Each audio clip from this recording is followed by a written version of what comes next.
ठीक है, जनाब काशिफ अब्बासी साहब भी हमारे साथ मौजूद हैं, कराची स्टूडियोज में उन्होंने ज्वाइन किया है। और काशिफ अब्बासी साहब फरमाइएगा कि पीडीएम का मुस्तकबिल अब क्या रह गया है जरदारी साहब के इस दो टोक मौकिफ के बाद?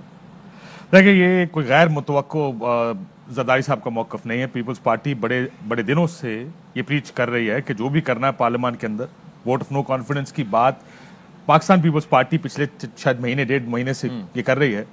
कल के आप बयानात उठा के देख लें जो बिलावल साहब ने पिछले 2-3 दिनों में कहा, जो मरियम नवाज शरीफ साहिबा 2-3 दिनों से कह रही हैं। कल का मरियम नवाज शरीफ साहिबा का कहना था कि जी हम बड़ी पार्टी है लेकिन कोशिश करेंगे वो आ जाए, वरना यानी इस्तीफों पर कन्विंस्ड हैं। दूसरा, ये मरियम नवाज शरीफ साहिबा ने कहा था, अगर आपको बयान याद हो, कि पंजाब में एक माइनॉरिटी को हटा के दूसरे को नहीं लगाया जा सकता, क्योंकि गेम जो चल रही है वो यह है कि किसी तरह इन हाउस चेंज लाई जाए। पीपल्स पार्टी इस बात पे कन्विंस्ड है कि इन हाउस हो, क्योंकि उनको इलेक्शंस का फायदा नहीं है। मुस्लिम लीग नून सोचती है कि उनको इन हाउस का फायदा नहीं, वो इलेक्शंस मांगते हैं कि हमें इलेक्शंस दें, फ्री एंड फेयर इलेक्शंस दें। उनको लगता है कि इस वक्त जितनी अनपॉपुलर तरीके इंसाफ है वो इलेक्शन स्वीप करके जा सकते हैं और वो अगली हुकूमत पंजाब में भी और मरकज में वो बनाएंगे। इस बात पर इख्तलाफ था। और पीपल्स पार्टी को ये लगता है कि अगर ऐसा करेंगे तो उनकी सिंध से भी गवर्नमेंट जाएगी। ना नहीं, सिंध तो वो रिटेन करेंगे लेकिन फायदा कोई नहीं है। वो किस लिए कि मुस्लिम लीग नून को वहां इंस्टॉल करके फिर क्या, आखिर में अगर तहरीक इंसाफ खत्म हो तो पीपल्स पार्टी ही ऑपोजिशन है मुस्लिम लीग नून की। सो उनको इतना मजबूत कर देंगे कि पीपल्स पार्टी शायद अगले 2-3 इलेक्शंस को ना हटा पाए। सो पीपल्स पार्टी को अपनी आगे की पॉलिटिक्स भी देखनी है। सो ये अब क्या होगा, क्या पीपल्स पार्टी के इस बयान के और जरदारी साहब के बाद अगर ये पोजीशन रहती है, देखिए अब सवाल तो ये कि हो सकता है लचक कहीं से आए। पीएमएलएन का ख्याल है कि इन हाउस चेंज नहीं है, वो नहीं मानते, क्योंकि इन हाउस चेंज का मतलब वो पहले भी कह चुके हैं कि अगर बनानी है तो सिर्फ इस हद तक कि आप रिफॉर्म्स करें, इलेक्टोरल रिफॉर्म्स करें और उसके बाद इलेक्शंस करें। पीपल्स पार्टी अगले 2 साल की गवर्नमेंट देख रही है कि हमें गवर्नमेंट दी जाए। मुझे लगता है कि पीडीएम, अगर पीपल्स पार्टी को पीडीएम छोड़नी पड़ गई और पीडीएम से अलहदा होगी पीपल्स पार्टी, तो पीडीएम बहुत कमजोर हो जाएगी। पीपल्स पार्टी का न्यूमेरिक वजन शायद इतना ना हो जितना सियासी वजन पीपल्स पार्टी का। मौलाना साहब सियासी एतबार से रेलिवेंट है, वो सिर्फ मदरसे के बच्चे लाके मैदान तो भर सकते हैं लेकिन उनका सियासी वजन कुछ नहीं है। तो इसका लगेगा ऐसे कि मुस्लिम लीग नून अकेले हुकूमत गिराने चली है, जैसे तरीक इंसाफ 2014 में मुस्लिम लीग नून की हुकूमत गिराने धरना लेकर आई थी। कर भी लेंगे, होगा कुछ नहीं। इसलिए ये बहुत बड़ा डेंट है पीडीएम के लिए कि अगर ये पीडीएम खत्म हो गई या कोई एक बड़ी जमात, 2 में से, बाकी छोटी जमातों का रेलेवेंस नहीं है, बड़ी जमातों में से कोई एक जमात पीछे हट गई, बहुत बड़ा डेंट होगा पीडीएम का। लेकिन अभी जैसे कि मौकिफ दिया है, उन्होंने कहा कि नवाज शरीफ साहब वतन वापस आ जाएं, हम इस्तीफे आपके हाथ पे रख देंगे। नवाज शरीफ साहब ने इसहाक डार साहब को नहीं भेजा, जो उस दिन भी हम ट्रांसमिशन में बात कर रहे थे, जब एक वोट कीमती था। कोई दूसरा लीडर होता तो उसके खिलाफ कार्रवाई हो जाती। तो आपको लगता है नवाज शरीफ साहब खुद आएंगे? देखिए, ये फर्क है। आप अगर बुनियादी फर्क देखना चाहते हैं ना पीपल्स पार्टी और नून की पॉलिटिक्स में, तो ये बुनियादी फर्क है। तमाम तर मुश्किलात के बावजूद बेनजीर भुट्टो पाकिस्तान वापस आई, खतरात मौजूद थे। तमाम तर मुश्किलात के बावजूद 86 में बेनजीर भुट्टो साहब वापस आई। पीपल्स पार्टी ये समझती है कि जब भी मुश्किल वक्त में जरूरत होती है, हालांकि मैं शायद कहीं ना कहीं उनसे डिसएग्री भी करता हूं थोड़ा सा, लेकिन ये पीपल्स पार्टी का व्यू है कि जब मुश्किल होती है हम सामने खड़े होते हैं। नहीं, और दूसरी चीज 18 अक्टूबर का वाकया, उसके बावजूद वापस नहीं गई, और फिर 27 दिसंबर को उनकी शहादत, और उसके बावजूद फिर इलेक्शन में कॉन्टेस्ट करना। देखिए, इस तरह तो अगर आप देखें तो आपको याद होगा 10 सितंबर को मियां नवाज शरीफ साहब भी पाकिस्तान वापस आए थे जब उनको सऊदी अरब भेज दिया गया था, जब कोई बंदा ही नहीं निकला था। आपको याद होगा बहुत कर्फ्यू मैं खुद एयरपोर्ट पे मौजूद था उस दिन। इंसिडेंटली वो कवरेज जो कर रहे थे एयरपोर्ट, सारी रात एयरपोर्ट पे गुजारी थी। लेकिन देखिए, उस वक्त मार्शल लॉ में निकलना भी मुश्किल काम। सो मसला ये है कि पीएमएलएन और Peoples Party head on collision अगर चाहते हैं, वो कहते हैं फिर आप बीच में खड़े। ये नहीं हो सकता आप लंदन बैठे और हम अरेस्ट हो, हमारे बंदे अंदर जा रहे हो। शायद ये व्यू है, लेकिन मुझे लगता है लार्जली पीपल्स पार्टी को ये पॉलिटिक्स सूट नहीं करती हुकूमतें गिराने की। ओके, लेकिन पीपल्स पार्टी को आपको लगता है कुछ ऐसा दिखाई दे रहा है कि जिसकी बिना पर वो इन हाउस तब्दीली चाहते हैं, महाजारे की तरफ नहीं जाना चाहते? देखिए, अगर इमरान खान साहब की हुकूमत नहीं चल पा रही है, लेट्स अस्यूम, उससे कोई खुश नहीं भी है, तो आइडिया ये था कि 2 जगह पंजाब की हुकूमत परवेज इलाही साहब लीड करें। ये आर्गूमेंट पहले भी आइडिया दिया गया, लंदन से ये शूट डाउन हो गया था। अब भी आइडिया ये है कि इन हाउस चेंज लाई जाए, असेंबली अपना वक्त पूरा। मियां साहब ने शूट डाउन, वो कहते हैं हम क्यों किसी और को अपनी यहाँ पे बुजार साहब को चलने दें। दूसरा ये कि पीपल्स पार्टी ये चाहती है कि 2 साल वो पावर ले और अपनी कोई होम बेस या कोई पंजाब में बेस बनाने की कोशिश करे। इस वक्त पंजाब में वोट बैंक नहीं है। हालांकि बुनियाद पीपल्स पार्टी की पंजाब में ही रखी गई। अगर आप जुल्फिकार अली भुट्टो साहब के वक्त पे जाएंगे, यस, क्योंकि पंजाब उन्होंने जीता था, लेकिन उसके बाद से अब तक वो सिंध की पार्टी बन के रही। और उसको अगर आज हुकूमत गिरती है पीटीआई की, तो सिंध की पार्टी पंजाब में कोई इनरोड्स नहीं बना सकती। उनको वक्त चाहिए, को फंड्स चाहिए, कुछ काम करेंगे। इस वजह से in house change Peoples Party के लिए जरूरी है, अगर वो अगला इलेक्शन देख रहे हैं तो। वरना जैसे मैंने पहले कहा, अगर ये नून लीग के हाथ में आज इलेक्शंस होते हैं, पंजाब अगले 2 या 3 इलेक्शंस के लिए कम से कम ओवरवेलमिंगली नून लीग के हाथ में चला जाए। इस वक्त अगर हम बात करें सिनेरियो की, अगर आज इनकी राहें जुदा हो जाती हैं, मियां साहब का भी जाहिर है कि बात करना बाकी है, तो उसके बाद लॉन्ग मार्च का कोई आप देख रहे हैं फ्यूचर? मौलाना साहब और मरियम नवाज फिर अगर तो पीपल्स पार्टी नहीं है तो फिर तो पीडीएम का फ्यूचर भी बहुत मखदूश है। लॉन्ग मार्च तो दूर की बात है। मैं जैसे पहले कहा कि मौलाना साहब सिर्फ रेलेवेंट हैं दरमियान में खड़े होने के लिए, उस वक्त जब एक तरफ बिलावल साहब खड़े, एक तरफ मरियम नवाज शरीफ साहब खड़े। अगर एक तरफ से कोई एक हट जाए तो मौलाना साहब की तो पॉलिटिकल कैपिटल कुछ नहीं। मौलाना साहब का पॉलिटिकल कैपिटल सवाए न्यूसेंस के और कुछ नहीं है, सवाए इसके कि वो पंजाब किसी भी जगह मदरसे के बच्चे लाके मैदान भर सकते हैं। उनका सियासी वजन उस सेंस में कुछ नहीं है, ना एएनपी का ना किसी और सियासी जमात का। Due apologies. और 2 सियासी जमातें इस वक्त इस पीडीएम में वजनी है, और वो है पीपल्स पार्टी और नून।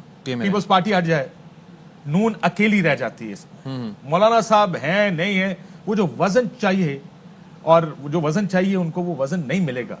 आपको मैं फिर लेके जाऊंगा 2014 इमरान खान साहब आए, लग रहा था, पीएमएलएन से पूछे, उनको लग रहा था कि हुकूमत आज गई कल गई, गिरने वाली है गिरने वाली है। सडनली पीपल्स पार्टी की तरफ से मशवरा आया, जॉइंट सेशन बुलाए। जिस दिन जॉइंट सेशन आया, शुरू हुआ, उस दिन गवर्नमेंट स्टेबलाइज हो गई थी। कुछ नहीं हुआ, सिर्फ पॉलिटिकल फोर्सेस इकट्ठी हो गई थी। आज अगर वो ऑपोजिशन की इकट्ठी पॉलिटिकल फोर्सेस टूट जाती हैं तो उसका एडवर्स इफेक्ट यही होगा कि पीडीएम के अंदर दरार बने। जो भी करंट सिचुएशन है, इसमें सबसे ज्यादा गेन कौन सी जमात ने किया आपके ख्याल में? नून लीग ने किया, पीपल्स पार्टी ने किया, सेनेट में भी? मेरा ख्याल है, देखें, अगर ऑपोजिशन की बात करें या आज के बाद ऑपोजिशन इत्तेहाद की बात कर लेते हैं। देखिए, सबसे ज्यादा गेन दोनों नून को भी फायदा है, पीपल्स पार्टी को फायदा है। कि पीपल्स पार्टी को पंजाब में ऑडियंस ही नहीं है। ओके, मतलब आप ये देखें कि हम शोज भी करते हैं ना, हमें भी लगता है कई दफा पीपल्स पार्टी रेलेवेंट हो गई थी। तो उनको पॉलिटिकल रेलेवेंस मिल रही है, एक इशू के ऊपर आप पीपल्स पार्टी को ले रहे हैं, उनको उनके व्यूज ले रहे हैं। नून अपना पैगाम पहुंचा रही है। लॉन्ग मार्च पीपल्स पार्टी के लिए जरूरी है, क्योंकि पीपल्स पार्टी को वो ऑडियंस मिलती है बिलावल को तकरीर करने के लिए पंजाब में, जो कि अदरवाइज अपने प्लेटफॉर्म से उनको नहीं मिलती। अच्छा, लेकिन वो हवाला भी दे रहे थे कि जी 2007 की तर्ज का या 1986 की तर्ज का लॉन्ग मार्च हो तो फिर बात बन सकती है, ऐसी प्लानिंग होनी चाहिए। 2009 का हवाला नहीं दिया उन्होंने। अब वो क्योंकि 2009 का उनके अपने खिलाफ था, अपने खिलाफ था, इस वजह से उसका हवाला तो देंगे भी नहीं। लेकिन मुझे ये लगता है कि ऑपोजिशन ने गेन किया है, क्योंकि इस पीडीएम प्लेटफॉर्म की वजह से हुकूमत कमजोर हुई। और आज बयानियां लेकर ये चले हैं, जो बयानियां पीडीएम लेकर चली थी, वो हुकूमत वक्त के खिलाफ था। महंगाई का बयानिया, इनकॉम्पिटेंस, नालायक है, निकम्मे हैं, कुछ आता नहीं, कुछ कर नहीं सकते, और लोगों ने वो बाय किया। मैं एयरपोर्ट पे था, सब ने कहा सर महंगाई बहुत हो गई, सर कुछ करें, सर महंगाई हो गई, महंगाई का कुछ करें। ये बयानिया है भी, ये लोगों का मसला है। लेकिन महंगाई पर अवाम क्या इस हद तक परेशान हो चुके हैं कि वो इमरान खान के अलावा किसी और को अपनी उम्मीद का मरकज़ो महवर समझें? देखिए, इस लोगों को अपने पेट से आगे कुछ नहीं चाहिए। क्या लोग इससे आगे जाने को तैयार बैठे? अगर वोट देंगे, उनको वोट का काम करने देंगे, तो वोट अगर वोट की बात करेंगे तो वोट लोग डालेंगे हुकूमत के खिलाफ, अगर आज उन्हें डालना पड़ा। ठीक है। अच्छा, पीपल्स पार्टी ने तो अब इस चीज को मशरूत कर दिया है पक्का कि जी मियां साहब आएंगे तो इस्तीफे देंगे। मौलाना ने कहा कि इस्तीफों के बगैर लॉन्ग मार्च नहीं देंगे। कौन सी मिसाल है? न राधा नाचेगी जब न नौमन तेल होगा, न राधा नाचेगी। देखें, इस वक्त मुस्लिम लीग नून को पता है कि मियां साहब का वापस आना मतलब वो जेल जाएंगे, और वो जेल जाएंगे तो मुस्बी हुकूमत के हाथ में वो चीज आ जाएगी जिसके सर पे 2 साल उन्होंने इस पीएमएलएन को कंट्रोल करके रखा है, जिसके सर पे मरीम नवाज शरीफ साहबा का ट्विटर खामोश किया गया। एक साल तक खामोश, उसके सर पे वो बाहर थी, घर थी, खामोश थी, पॉलिटिक्स नहीं कर रही थी क्योंकि मियां साहब अंदर थे।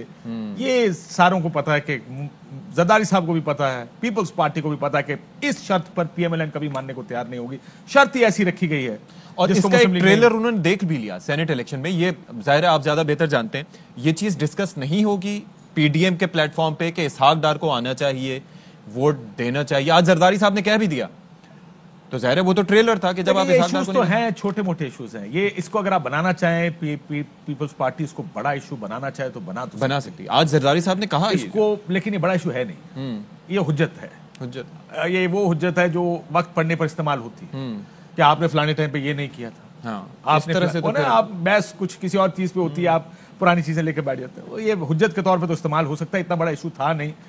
कहीं ना कहीं 7 वोट अपने ही गलत गए, अगर वो 7 ठीक पड़ जाते पीपल्स पार्टी ने जीत जाना। तो इसलिए इसहाक डार का वोट तो वैसे भी इरेलेवेंट था उस सारी गेम में। अगर वो डाल भी जाता तो गिलानी साहब तो या फिर एक आध वोट का फर्क होता तब बात होती। एग्जैक्टली। सो या तो होता ना कि नंबर्स गेम में नजर आ रहा होता कि सर इतना टाइट है, एक वोट है, लाइन डार साहब को। पीपल्स पार्टी ने इस्तीफे नहीं देने। पीपल्स पार्टी नहीं चाहती कि इस हुकूमत को गिराने के लिए और मुकम्मल तौर पर गिरा के अगले इलेक्शंस कराए जाए। वो इन हाउस चेंज मांगते हैं। अच्छा, उनको लगता है मौलाना फजलुर रहमान अब क्या सोच रहे होंगे इस सिचुएशन में? देखिए, मौलाना साहब तो किसी शॉर्ट टर्म मेजर के हक में नहीं, वो तो हुकूमत गिराने पहले दिन से गिराना चाहते हैं। What he has to gain और लूज, अभी क्या है उनके पास इस वक्त? देखिए, इस वक्त वो सिर्फ इमरान खान को गिराना चाहते हैं। उनको कुछ और ना उनके दिमाग में कुछ और है, ना उनको नजर आ रहा है। अगर कोई चेयरमैनशिप वगैरह दे दी जाए कश्मीर कमेटी की, नहीं, कश्मीर उसे मेंबर नेशनल असेंबली होना जरूरी है भाई, या सेनेटर कोई और हवाई फायर नहीं होता है इसका। ये नहीं खुदा खिदमत के तौर पे कि सर आप आके बन जाए कश्मीर कमेटी के चेयरमैन। कमीटी चेयरमैन बनने के लिए भी उनका मेंबर नेशनल असेंबली या सेनेट का, अगर वैसे वफाकी वजीर का होता है ऑब्वियसली। जी, उसमें आपको मिनिस्टर्स ऑनक्लेव में घर मिलता है, उसकी तमाम तरह शशके उसके सारे वफाकी वजीर के होते हैं। इसी वजह से वो वजीर बने बगैर कमेटी के सरबराह रहे हैं, जब भी इस पार्टी के साथ भी रहे हैं।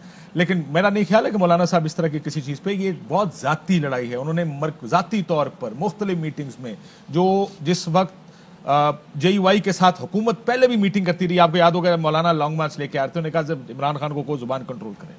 ये JUI की तरफ से पैगाम 12 भेजा गया कि इमरान खान साहब हर जगह खड़े होकर कभी डीजल शुरू हो जाते हैं, कभी कुछ कहते हैं। मौलाना साहब को सबसे ज्यादा गुस्सा और खुंदस इस बात की है कि उनको जितना उन्होंने जलील किया पिछले कुछ अर्से पॉलिटिकली, वरना मौलाना साहब को अमूमन इज्जत और एहतराम से नाम लोग जानते थे क्या हो रहा है, किसने क्या किया। उनकी एक फॉलोइंग भी है मौलाना, मजहबी फॉलोइंग।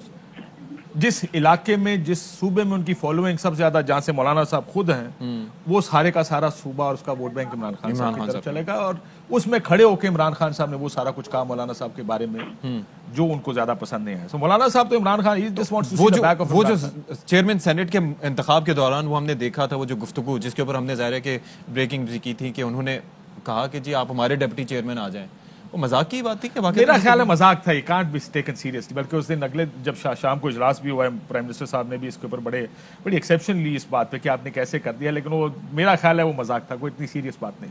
अच्छा, अब जैसे कि ये कह रहे हैं कि आपने कहा कि महंगाई और बेरोजगारी और बहुत से मसाइल हैं, यानी कि बहुत सी ऐसी चीजें हैं जो कि बयानात थे वो फिर हुकूमत के लिए बैकफायर कर गए क्योंकि डिलीवर नहीं कर सके। तो क्या ऑपोजिशन ने उस तरह से कैपिटलाइज किया था? बहुत कैपिटलाइज किया मेरा ख्याल है।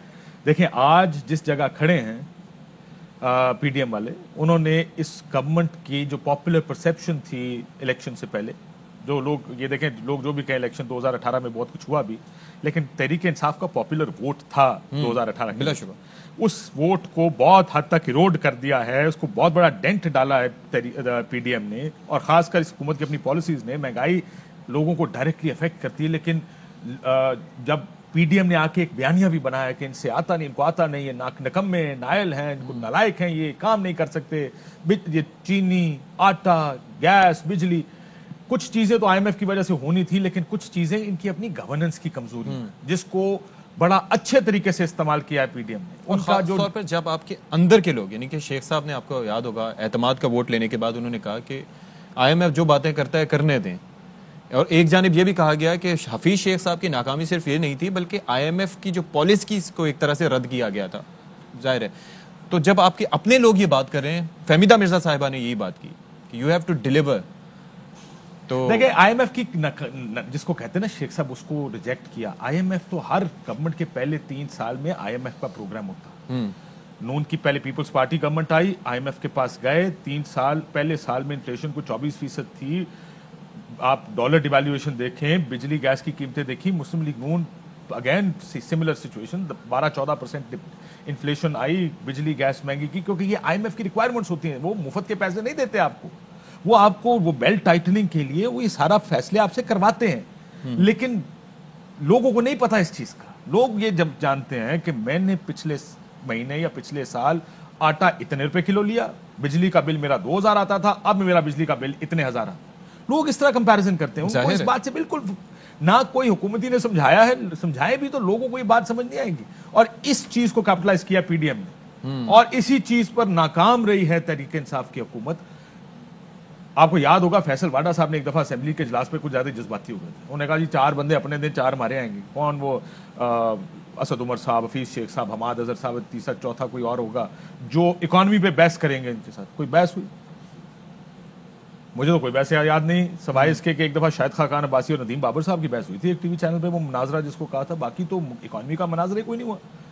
ये तो कहते थे कि हम लोगों को समझाएंगे कि इकोनॉमी का क्यों महंगाई, और हम 22 साल से इसकी तैयारी भी कर रहे हैं, और फिर आपने 8 से 10 माह बाद अपने वजीर खजाना को ही चेंज कर दिया। ठीक है, अब ये जरा बताइएगा कि इस वक्त जो हम देख रहे हैं सियासी सूरत हाल है, हुकूमत इससे किस तरह से एडवांटेज ले सकती है? क्या ऑब्जर्व करेगी? खामोश रहे भाई, खुदा वास्ता कुछ ना कहे, कुछ ना कहे, खामोश रहे।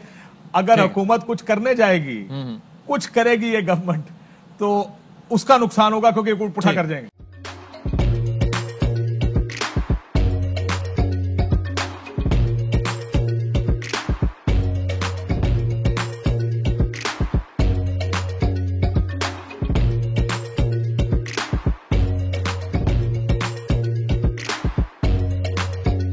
Instead of saving up for a new toy or a trip to Disney World, a 7-year-old